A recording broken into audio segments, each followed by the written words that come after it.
Surajbek aka, o'tgan videomizda aytgan foizsiz kreditimizni hammaga berilmaydimi?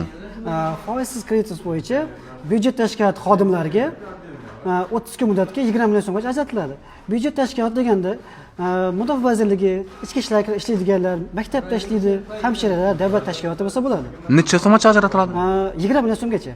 Daromadiga qarab 1 yil muddatga ajratiladi. Necha kun, bir oymi? 30 kunga. 30 kun. Foizmi dang? Foiz hisoblanmaydi. No dokument kerak bo'ladi. Pasporti, ish haqi tushadigan plastik kartasi kerak bo'ladi. Endi pensioner otamlar yoki onamlar keladigan bo'lsa, necha imtiyozmi shunday turlar bor? Pensionerlarimiz uchun 73 yoshgacha qariyalik pensiyasi bo'lgan nafaqadagi fuqarolarımizga ajratiladi. 3 milliondan 30 milliongacha ajratiladi. Ava. Pasport kerak bo'ladi, plastik kartasi. 35-40 daqiqa ichida pulni olib ketadi. Endi o'zlari mashinami, joymi, xullas o'zlari kerakli o'lchayacaklar. Necha variantlar bor? Mashina bo'yicha ham kredit turlarimiz bor. Garov asosida bo'ladi. 2005-yildan yuqori mashina olinadi. Savollaringiz bo'lsa kommentariyada yozib qoldiringlar. Biz bugun Fortuna biznes haqida hozir ma'lumot berib o'tdik. Adreslarga keladigan bo'lsak, o'ng tomonimiz Sanjar to'yxona, chap tomonimiz Cosmo Park. Xullas, Abhodno yo'lida joylashgan eski Kapital bankning yonginasida. Salomat bo'ling, yaqinlaringizga yarib qo'ying.